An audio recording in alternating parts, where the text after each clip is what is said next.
qui va augmenter les prélèvements obligatoires de 20 milliards d'euros. We will be voting against the confidence motion, first of all because we have no confidence in Mr. Bayrou's ability to address the country's problems. We gave him his chance, but from the moment any government, no matter who is leading it, chooses to continue Emmanuel Macron's policies, despite the French having rejected those policies in the most recent European and legislative elections, then confidence is simply not possible. And when we hear about upcoming tax increases of more than 20 billion euros, more public spending with no savings made on wasteful state spending, our responsibility is to stop these people from further wrecking our public finances. Well, if he loses, and I think most people here would say when he loses, and we should know the result by about 8 o'clock our time, 7 o'clock your time, then, well, immediately he will stay in power for the interim, although curtail powers as France's Prime Minister, and then it'll be up to Emmanuel Macron, the French President, to find yet another new Prime Minister, and that's not an easy task for him.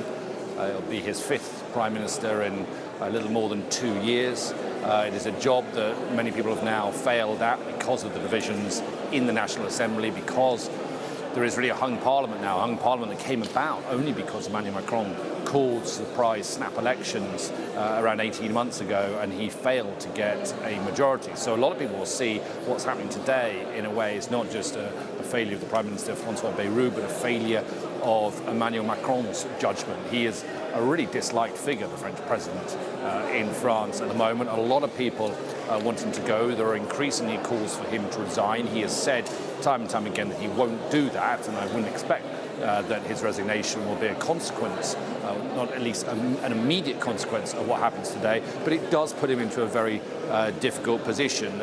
Yet again, it underlines the deadlock in the National Assembly and the inability to find any kind of consensus to deal with this growing economic crisis that France is dealing with. And you heard there from Jordan Bardella, who's the leader of the National Rally Party, Marine Le Pen's far-right party. In some people's opinion, perhaps France's next president. I spoke to him a couple of hours ago. You heard what he had to say there.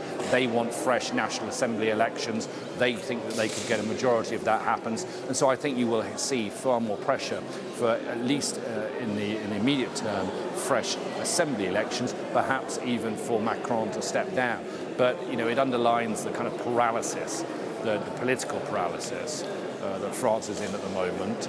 And you can debate, and there is a real debate going on as to how severe the economic crisis is. The data, a lot of the statistics really point to the fact that France is in deep economic trouble, but those who oppose the Prime Minister Francois Bayrou say it's not as bad as he's making it out, that he's using scare tactics like suggesting that France would come under control of the IMF, suggesting that they could face a Greek-style debt crisis.